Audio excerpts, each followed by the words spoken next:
Hello, ladies and gentlemen, and welcome to the 50th episode of the Coast-to-Coast Combat Hour. I'm your host, Matthew Hawkins, and always joined by my co-host, Ed Carbajal.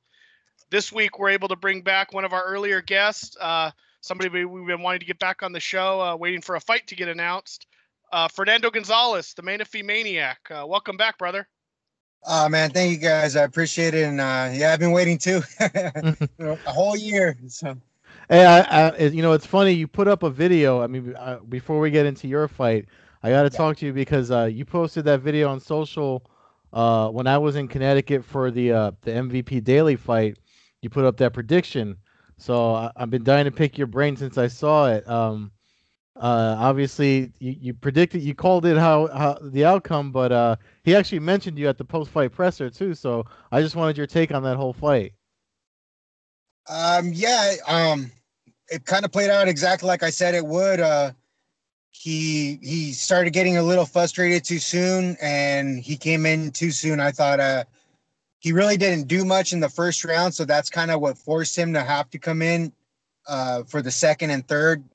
I said he needed to throw more leg kicks, and he barely threw in that first round. He was doing the right strategy as far as keeping the distance, keeping him on the cage where he'd be at the end of the punch. And like in my fight, he doesn't like to commit. He doesn't fight in that range. He knows he can get caught there. So MVP didn't come forward to land any strikes. So kind of like my fight, it was boring, and Daly was the one who should have been in trouble in that position, but didn't do anything with it. But at the same time, Daly was staying away too much, where he didn't throw really much of anything. So obviously, with one jab or the wiggling that MVP was doing, gave him that first round. He really didn't throw anything either himself, but obviously, if you're the one backing up, they're going to go on the side of the guy that's coming forward. Second round, he surprised me with the takedowns. I knew he would probably do it, but once it was after he got kind of caught with some strikes, I felt that he won that second round just because he controlled the majority of the round. Yeah. But I knew they were going to rob that round. I think that's the one that made the most significance of the fight. That the second and the last round.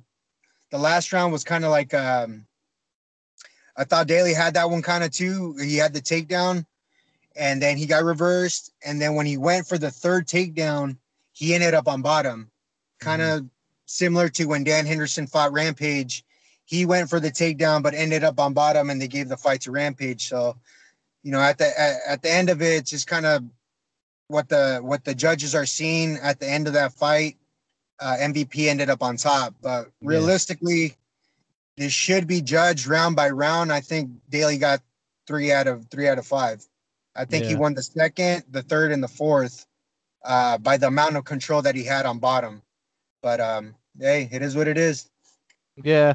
I mean, just so a lot of people in the arena kind of agree with what you just said too, including myself. So, but I mean, I just thought it was interesting the fact that you did that quick preview breakdown on your own social media. The fight played out how it did, and then at the post-fight presser, when MVP was talking about his own frustration with the fight, he actually mentioned the fight he had with you. So I just think it was. I mean, it's cool and weird how the fight game. I mean, you guys are always kind of 6 degrees of separation apart when it comes to like comparing fights and stuff like that. So I appreciate you doing that, man. But Yeah. Yeah, I mean, not to stay on this fight too much, but I thought it was a prime example. I mean, I think Daly gave away the first round. If he throws a couple punches, even if he doesn't land them, I think it would have been a prime 10-10 round. I don't think we see enough of those in MMA, honestly, where, the judges can give a 10-10. And, what did MVP threw like 3 punches and maybe landed one, maybe threw a couple kicks. And Daly literally, I don't think even threw a single strike. So, it could have been that, and even that 10th or not the 10th round, the 5th round could have easily been a 10-10. I mean, it's just even rounds. I know that they don't want to have draws, especially in a tournament, but there is a reason why you have alternates, and if 2 guys fight to a draw, then I think that's how a fight should be scored. But I want to get to your stuff, but since we're on the welterweight tournament and you being such a big part of Bellator, their welterweight class over the last half a decade basically. Who do you see taking that tournament now that we're moving into the we got Rory and Fitch still in the quarters, but we're basically down to the final four. I think most people are taking Rory McDonald to beat John Fitch. Yeah, I think so too. I mean, they're both. Fitch doesn't really throw too many strikes. He's more of a grinder. He's going to wrestle you, get you to the ground, and try to wear you out. And so I don't know. It all depends how he's going to match up with Rory's ground game. Rory has shown that he's very dominant in that position as well. So I would definitely still lean towards Rory getting that win. I honestly think it'll be Lima versus Rory again. But Lima definitely has to throw. He's got to throw the leg kicks to chop him down. But like in my fight, throw high kicks, because that's going to take away the right hand that MVP lands. He's obviously got the reach. In my fight, they kept saying, "Oh, he's thrown like 50 air ball head kicks," but it's mostly the threat. It's if I land perfect, but the thing is, it's going to nullify that right hand that he likes to throw. He leaps in with that right hand, closes distance with that right hand. So basically, like I tell guys, if they're walking forward, I tell you, walk forward, touch my shoulder. They're going to walk in easily, touch the shoulder without a problem. As soon as I start swinging that leg at your head, you're not going to walk in so easily. You're going to be hesitant to want to walk in. It's mostly the threat of that kick landing that's going to make you hesitant. So the same thing, if Lima starts off with head kicks and starts chopping those legs down, it's not going to be that easy for him to just leap in with that right hand. And I think that's what Daly needed to do in this fight. Couple more head kicks to kind of nullify that right hand coming at him, and then start working the legs. I think Limo obviously is a little bit taller, so he's got to worry less about reach, but he definitely has to work those high kicks as well to make sure that he keeps that hand at bay. If he just goes all leg kicks, then he can land that right hand. It's been proven. If you just chop a leg down, you can get caught with that right hand. So I would say Lima definitely needs to do that. Obviously MVP is dangerous. I don't really care for the guy's personality, but as far as a fighter, he's dangerous, and that's why I fought him the way I did. And the same reason that Daly fought him the way he did as well. So, enough about obviously with the past fights and the fights that you're not involved in. Obviously, you got one coming up really soon. It's March 9th, right? CXF 17. You said you're fighting Gabriel Checo? Yeah, Gabriel Checo is my opponent. It switched. I can't pronounce the other guy's name, but his nickname is the Wrestler. They both competed for World Series of Fighting. RFL or RFA with Gabriel Checo was his most the ones that he fought for the most. Talented grappler. He's a black belt in jiu-jitsu, and he likes to bang. So it's going to be an interesting fight. I feel my hand speed's gonna be the difference, but it's definitely gonna make for an interesting fight. What this is obviously your first time fighting for the CXF. I know that. Do you know a lot about your opponent coming up here? I mean, obviously he's had some fights that there's some footage on. Is he a striker? Is he more of a wrestler? What are you anticipating? He's more of a brawler, and he likes leg locks. So he tries to go for knee bars a lot. He's really, like I said, he's a talented BJJ guy. So I'm expecting that eventually he's going to try to get it to the ground. So I'm working a lot of takedown defense. If we end up on bottom, all my escapes, and it's different. I feel I haven't really shown my ground game as much. But I'm not so much a submission artist, more of I'm going to beat the shit out of you once we're down there. So I think that makes the difference when they're trying to go for things and they're trying to catch a submission and you're getting punched repeatedly in the face. It kind of changes your game plan. So I feel that's what it's going to end up playing out. Either me finishing him on the feet. If he gets the takedown, I'm gonna beat him up a lot down there, and that'll be a wrap. So are you what weight class are you guys fighting at? Because I know sometimes you fought at middleweight, you fight at welterweight. What's this fight going to be at? This will be at middleweight. This will be 185, and then my fight that I had scheduled for February got pushed back to May, and that's at 170. So I'm lean. I'm walking around like 190 right now. So I only got like about 5 pounds to cut, and that'll be a practice, you know. So after that, then just continue on to 170s for my next fight in May. Yeah, when I ran into you at the Bellator 214, I commented to my buddy that you look like you were in great shape. I know we don't really know each other all that well. I've been around a lot of your fights though for over a decade now, and I've seen. I know you've had some issues, whether it's your issues or the promotion kind of screwing you over with some of the weight cuts. But yeah, you seem to really be in good shape, and I actually commented that. I was curious to see what weight at. So you got a small weight cut for this one. You're fighting a guy who's going to have a little bit of size on you, but that's obviously nothing new. You fought most of your career kind of battling that, I guess. Yeah, I think it'd be more the strength portion of it than the size, because he's 6'1", so I've fought 6'3", 6'4", 6'5" guys. So and his reach is like about 71. So it won't be too much of a difference as far as what's going to land and how high I need to be punching. I think it's going to be more just dealing with his strength and, making sure that he burns out before I do. And I think, honestly, that the thing that's going to make the biggest difference in the fight between us is going to be the speed. My hand speed is obviously at 170. I'm going to be a lot faster than him since my body frame is more that weight. He's tough. He likes to throw those heavy hands, so I just got to avoid the big punches and make sure that I'm landing and he's not. You mentioned, did you say you had another fight lined up for May? Is that what you just said?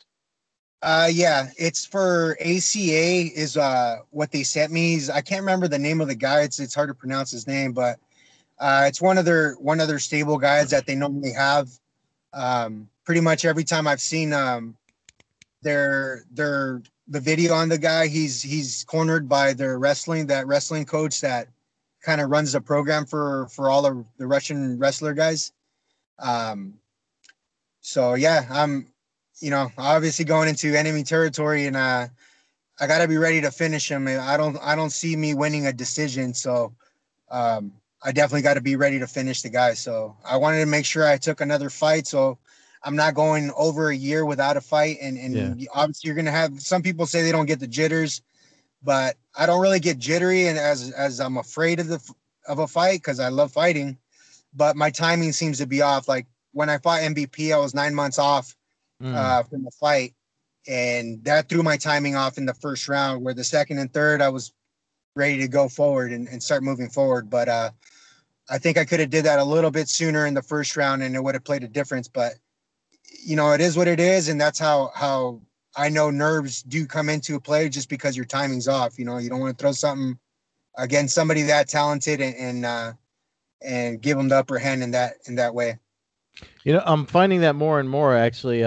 More fighters I talk to, like almost, you're probably like the fourth or fifth fighter I spoke to in the last 2 weeks that has mentioned how inactivity kind of messes with your timing in the actual fight when you don't have fights lined up.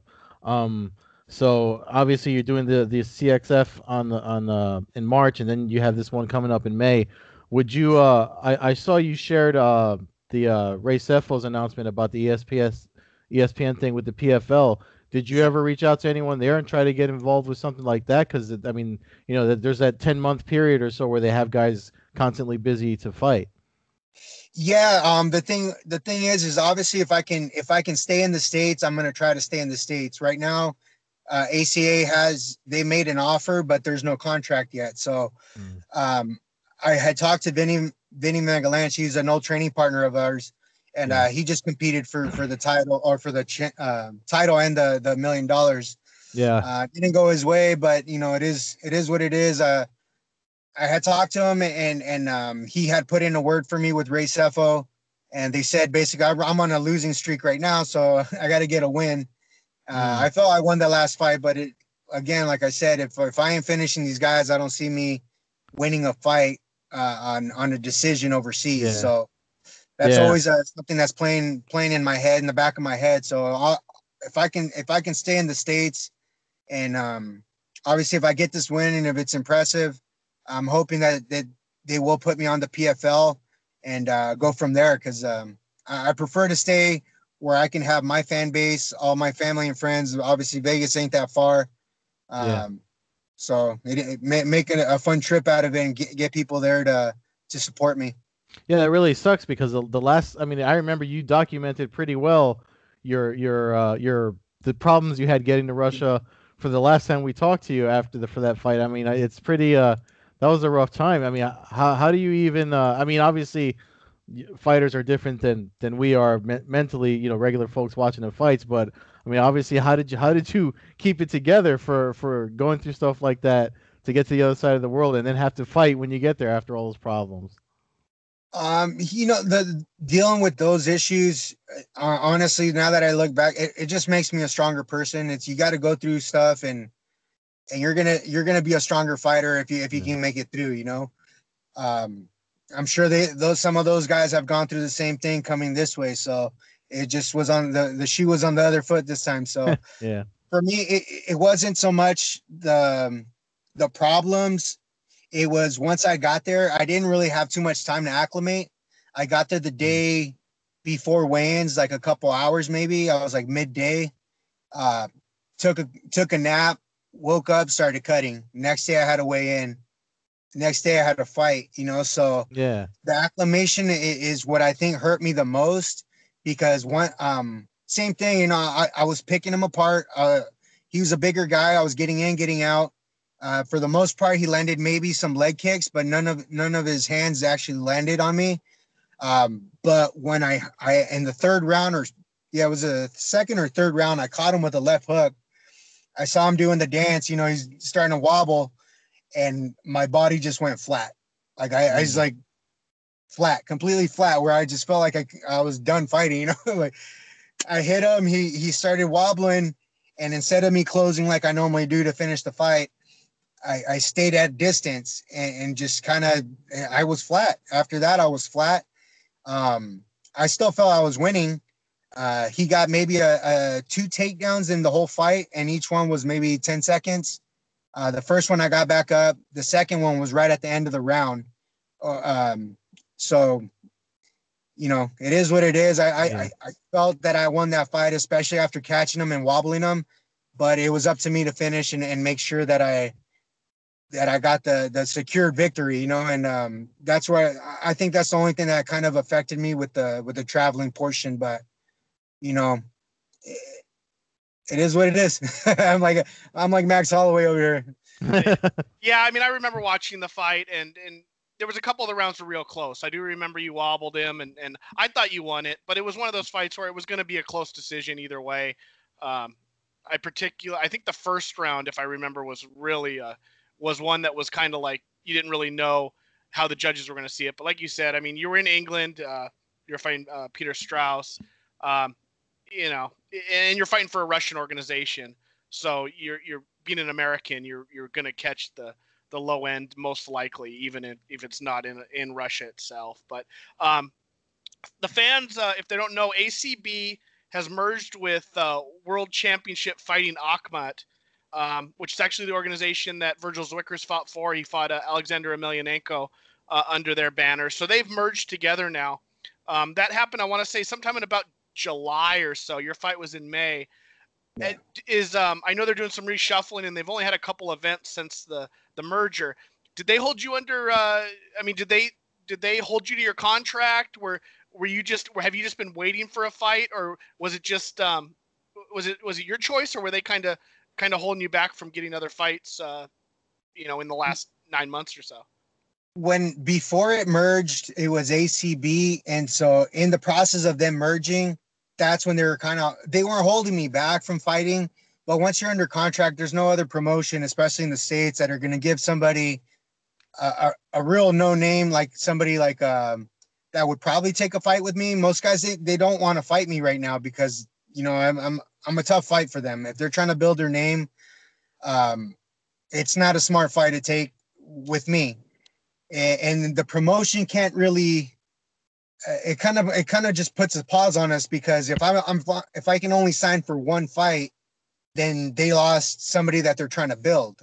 So that's kind of what I was running into. If I was able to stay with them and have 3 fights, 4 fights, then more likely I already would have had a fight. But when I'm only scheduling one at a time and have to get approval, then it makes it difficult. But once they merged legally, they can't hold me because it went from ACB to ACA, so it's a completely different promotion now. So that's what allowed me or freed me up to be able to do the CXF, because I'm no longer under contract with them legally. And then it's probably easier for CXF to want to do a deal with you for a one fight, because you're going to bring eyes to their event. They're more of a locally based California event. So, but with you and Checho, who's RFA and an LFA veteran, they're bringing some names to the table there that'll probably help sell some tickets. That event's going to be at the Florentine Gardens in Hollywood, California. I know you can look up Fernando Menifee Maniac and probably get tickets through you if any of the local Southern California fans are looking. Do you know if the fight's on Fight TV? Is there a stream for that? Do you know? They haven't said anything to me just yet about it, of any of that, but I know they post pretty much all their fights on YouTube and stuff like that. So if anybody wants to catch it later, it'll be on there. Come see it live. I've been training my ass off for a couple months now, so I'm definitely going to give the guys a show, and I'm looking for a knockout because I need to make it impressive. So PFL wants to pick me up, or UFC. It don't matter, whoever. I know when I was doing a little bit of boxing with Virgil a couple months back, and he was really kind of getting hyped on the bare knuckle stuff, the bare knuckle boxing. Is that something? I imagine that's come across your table there. Is that something you'd be interested in, or is that? I mean, I know your hands. You've had a kickboxing bout with Paul Daly in Bellator. Is that something you'd think about, or is you more focused just on the MMA scene? I'm still focused on mostly MMA, but obviously it's they had mentioned when it was when Brendan Ward dropped out from fighting Johnny Hendricks. When he was supposed to fight Johnny Hendricks, they were offering like 40 and 40 or 50 grand or something like that. If it's those kind of numbers, then yeah, I would definitely take something like that. But it kind of sucks, but I heard they weren't really paying the guys out what they promised. So yeah, I don't think anybody got paid for that show.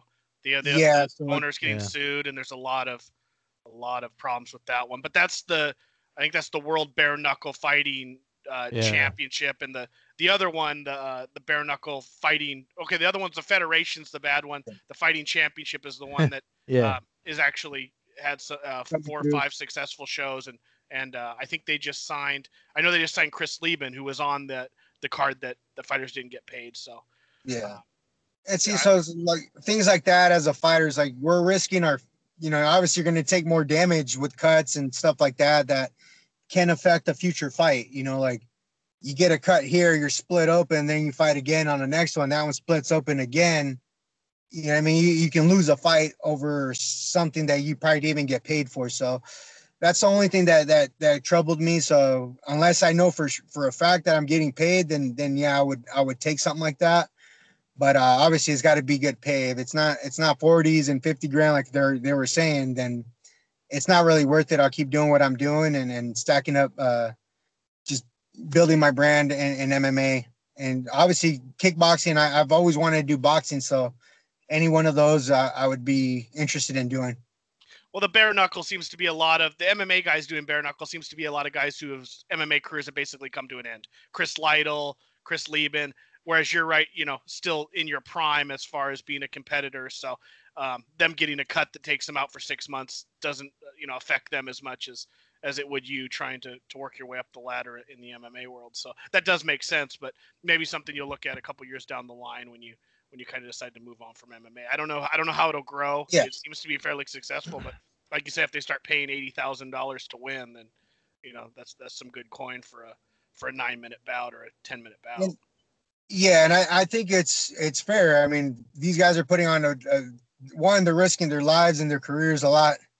They're going to shorten their careers a lot faster, taking that kind of damage. But Like you're saying, later on down the line, more likely I would probably do something. But right now, I'm loving what I'm doing. I'm still in the room learning. And the reason I'm also on this card is Joe Stevenson. He's one of our new head coaches here at Team Quest. So he's definitely lighting a fire under all of our asses and making sure that we're ready. That's one other thing. Like you're saying, I once I knew I didn't have a fight, I just knew I had to do something to kind of get back in the groove and get my weight down. Like I had trouble with the Bellator with that stuff, but at the end of it, it's still up to me to make sure that I was close to weight, so that way those issues never came up. But I've learned, you live and learn, and that's what I had to do, and I'm on weight now, so I'm 5 pounds away from weight now. So Nice. I'm just gonna keep doing what I'm doing and keep dropping the weight, make sure that I'm at least at 180 after this fight, so I can make a 10-pound cut or less. Yeah, Nice. there's a Krispy Kreme and a Dunkin' Donuts in Menifee now. So it's I'm a Temecula. I live in Menifee, but I train over here. Why you got to bring that up? The guy's watching his weight, and you're talking about Krispy Kreme. No, I know. We're always joking about Krispy Kreme with some of the East Coast guys, though. Yeah, that's true. I put on 3 pounds because of Krispy Kreme. Don't do it. So, go ahead, Ed. Sorry, because you're talking about learning and stuff, and the stuff that Joe's got you doing in the gym. You mentioned with your opponent with Checo, he's somebody that likes leg locks. How are you guys handling? Because I mean, I know it's not just you guys do MMA, but like obviously in the grappling circuit, leg locks are like the go-to thing now. So I mean, when you know you're gonna fight a leg locker, how seriously do you train the defenses and escapes for leg locks? I mean, do you just capitalize positions so you can be on top and pound away, or are you looking to escape completely? How do you look to handle something like that? It's a little bit of everything. I love to strike, but I always put myself in the bad position just in case we end up there. So yeah, I've been working a lot of escapes. Obviously, one of the best ways to escape a leg lock is punch the dude in the face. Yeah. Make sure that I'm in the right position to do so. So that's kind of what we've been working on, making sure that I'm in the right position. If he starts attacking, to circle and get to the right position and make sure I'm able to land those strikes to make him want to go to something else. If we end up on bottom, I'm very, very confident with my ground game that even though he's a black belt in jiu-jitsu, I feel I can hang with him there and be able to beat him up if we stay there. I'm more of an MMA guy, so even though I know my jiu-jitsu, I know I'm going to beat the crap out of most of the guys that get on the ground with me that try to straight jiu-jitsu me, so my conditioning is ready for it. And like I said, anybody that's local, don't miss the fight because it's going to be an exciting war. So I know you got your training you got to get to, but real quick, I'd like to get a couple of your predictions for the big UFC event this weekend, if you don't mind. We got Robbie Lawler facing Ben Askren, who's making his UFC debut. How do you see that fight going?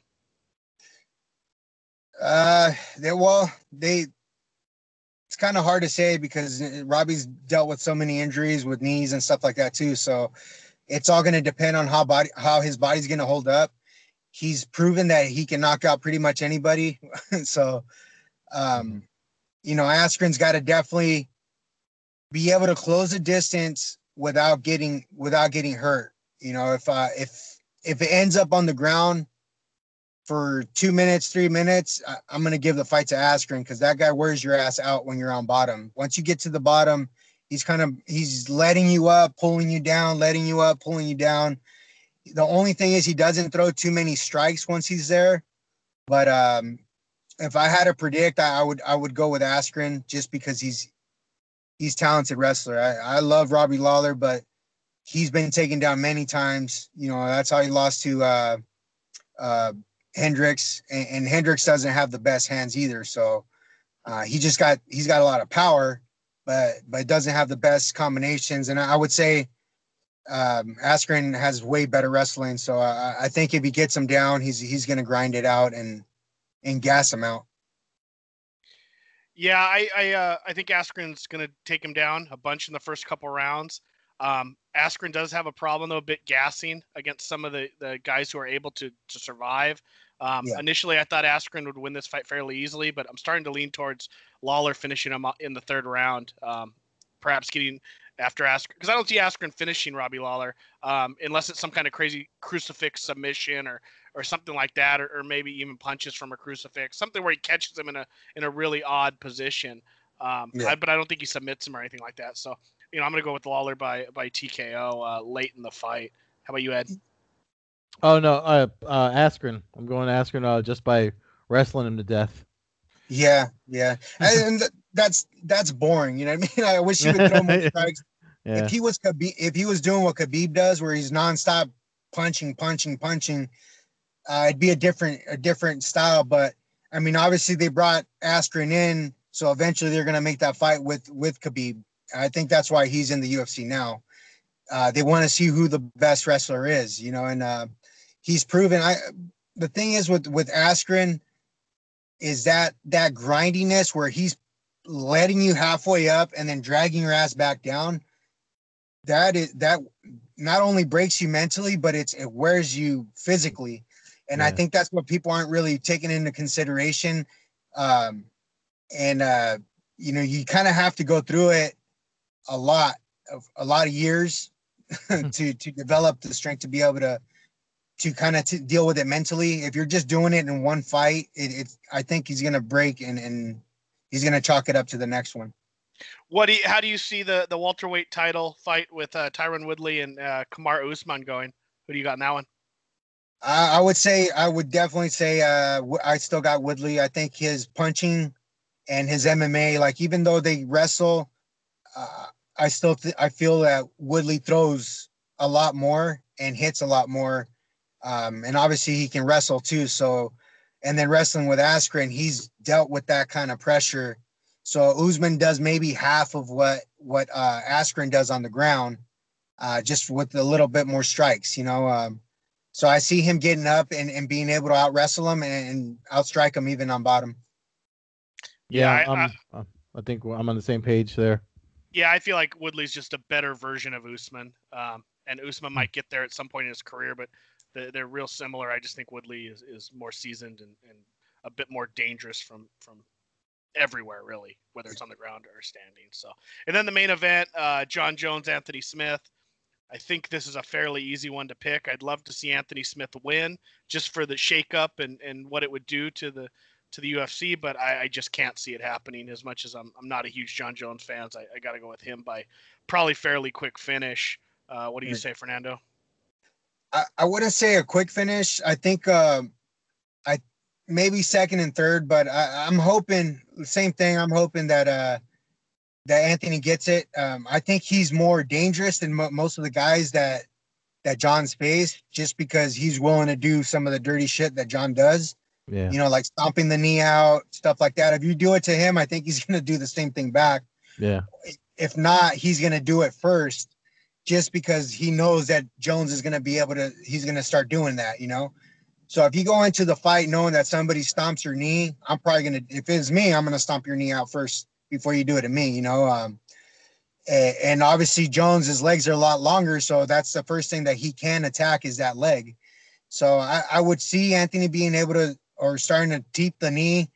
And then if he does get the win, I would see him attacking that leg, and then Jones trying to close distance more. So it kind of nullifies it.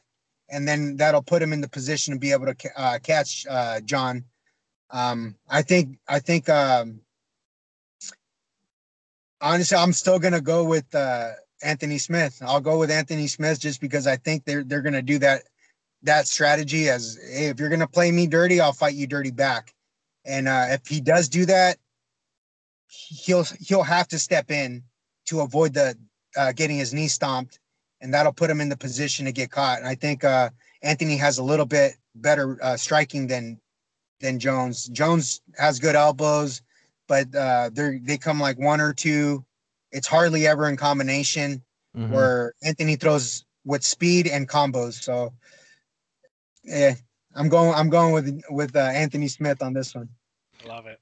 Well, great Mexican minds think alike because I'm going with Anthony Smith. I'm going with Anthony Smith too, only because I mean everything Fernando said. Plus, I think he's got the durability and he's just got the killer instinct to move forward and take the damage to give it to dish it out. So I feel like if no one can carry that zero forever, and I think John Jones has run his course.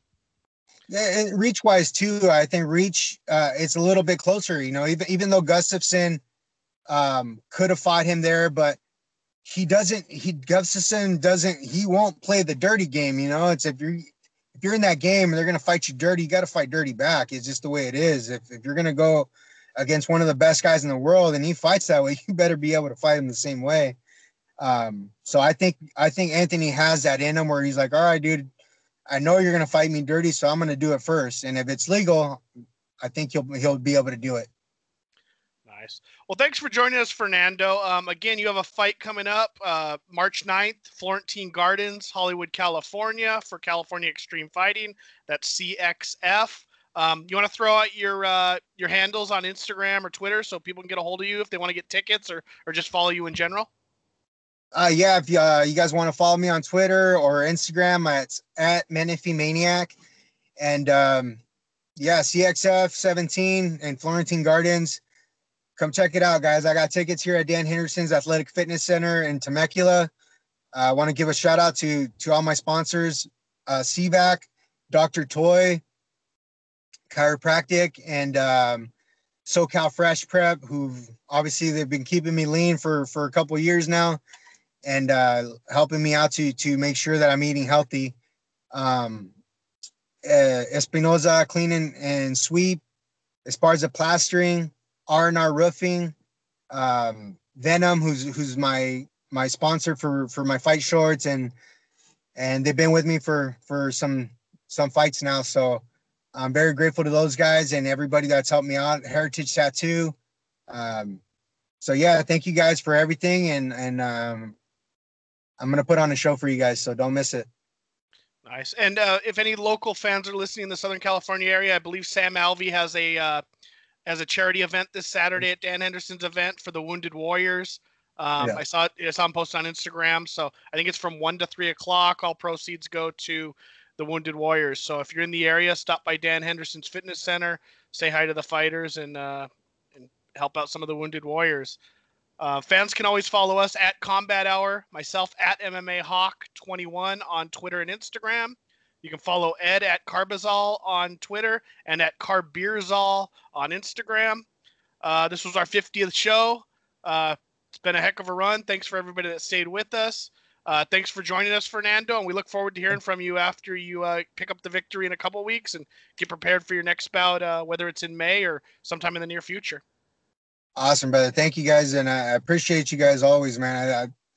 Anytime I can get my fights out there and obviously speak about MMA, I love it. And I'm sitting outside the gym right now, so I'm ready to get in there and get some work in and make sure I secure this victory. So as soon as I do, I'll definitely come back on here. Just hit me up, and I'll be here for you guys. Awesome, cool. Thank you, man. Appreciate it. Awesome, brother. Thank you, guys. All right. Have a good night. You too.